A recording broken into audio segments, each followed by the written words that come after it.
Everyone, it's Isabel from All Tangled Up Knits.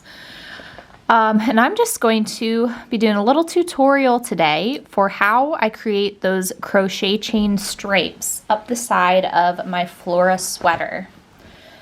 So just to show you what I'm talking about here, these stripes that go all the way up to the underarm. Ooh, you can see my fickle braid join there, which, you know what, I'm not an expert at it. This was the first time I've ever done it, so I'm okay with that little jog. Should I have shown you the other side? Probably, but I didn't, and here we are. So in order to mimic the kind of look of this fickle braid all the way up the sweater, what I've done is work into the pattern a set of ribbing. So you can see here, ribbing.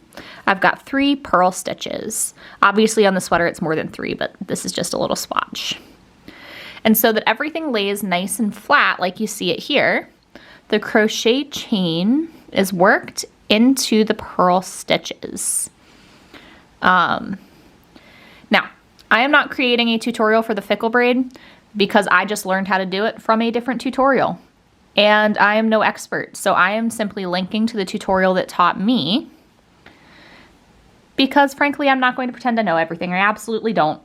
So I couldn't find any tutorials for this crochet chain technique though, and that is why I'm making this. So I'm going to show you on just this teeny little swatch. Yes, it's teeny tiny.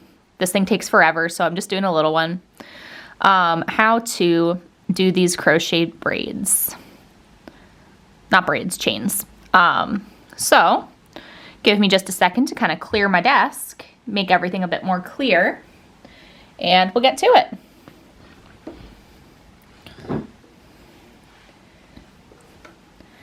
All right, so here this is so awkward. I'm using an old sewing table for this, and I've got one arm over the sewing machine. So this was probably poorly planned, but here we go. What we're gonna do, I'm gonna use this one because I think it has the best contrast.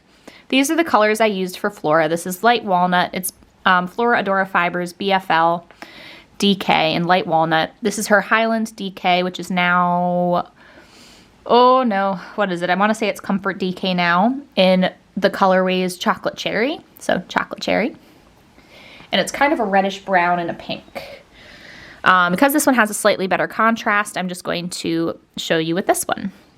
So you're going to want to pick a crochet hook that is roughly coordinating to the size of needle you knit with. This one's a bit bigger just for ease of this because honestly, it's not as much about the size for this as it is about the tension. All right, now if you see in here, let's look at the opposite side. What you're going to want to do is basically stick your crochet needle in through the purl side, but so that it's in the direct center of the stitch. So I'm showing you on the opposite side. This is the direct center of that stitch, knit stitch on the opposite side. So on the purl side, you can kind of see where it is. And that's where we're going to be doing this crochet chain from. So because on the sweater, you're not starting from the direct bottom, we don't have to worry about kind of resolving this bottom bit. You're starting from the fickle braid. And so you can kind of just dive right in with that first purl stitch you see. So I'm going to kind of hold it open. You can see there's this little hole right there, directly in the center, and I'm just going to stick my crochet needle through. What I'm going to do here is just make a loop with a big, I'm going to leave quite a bit on the end just in case I pull too much through. Wrap that around that crochet needle and just pull it through like this. Keeping this on the needle, you're going to take it up to the next hole. So if you can see in there and pop that through just like you did the first time. So I'm just going to tighten this stitch back down because it's loosened. You're going to wrap it so that your crochet needle hooks it, bring it through, and now you've got these 2 stitches on the needle. And so it correlates to 2 stitches in your work. You're just going to want to bring this top stitch through the bottom one and repeat. So you're going to go into the next hole up, through, wrap. Now, obviously you can see me doing this very clumsily. This is really awkward. I'm standing hunched over with my one arm around a sewing machine, and then through. But to be honest, when I was doing it on mine, it took me a really long time and I did it quite awkwardly there too. So you just have to kind of adjust the tension to make it so that it kind of matches your knit stitches. And you're just going to go into the next hole, wrap, and through. And to be honest, when I did it with the sweater, I ripped my entire first one out because I decided I didn't like the tension. So it really just takes a bit of experimenting for how you're going to do this and make it match your knitting. Now, once again, obviously this needle is a bit too big. It's the one that was on hand and that I found easiest to kind of show you with. So I do have to keep kind of retensioning and tugging the yarn. But you can see that after the first little bit, it goes quite a bit quicker. Bump, bump, bump. And you just have to keep making sure that you're going one loop up.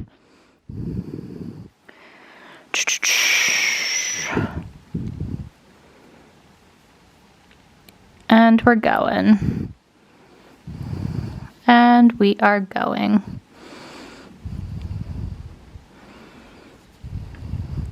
So you can see it laying here and how those stitches match the stitch next to it. So look.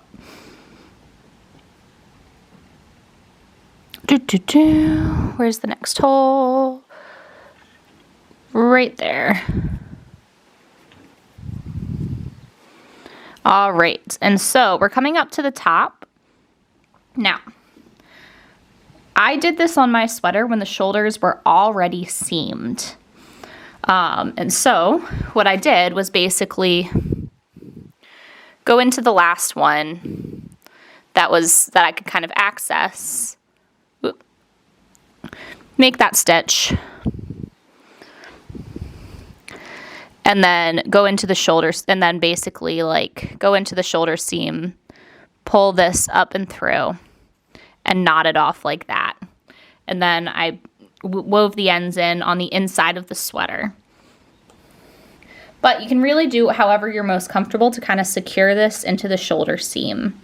The nice thing about that 3 needle bind off on the inside is you can pull that in there and you can just sew this right into that 3 needle bind off.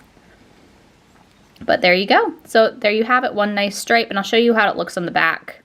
So you just get that back leg, like that back loop as you're kind of jumping up stitch to stitch to stitch to stitch on the back there. All right. The nice thing with this is, because it's added after, as long as you know, oh, you can also, it's the easiest thing to pull out. If you make a mistake or want to go back, want to fix the tension, you literally just pull it from the top and it comes right out. You can do and redo this absolutely as many times as you want.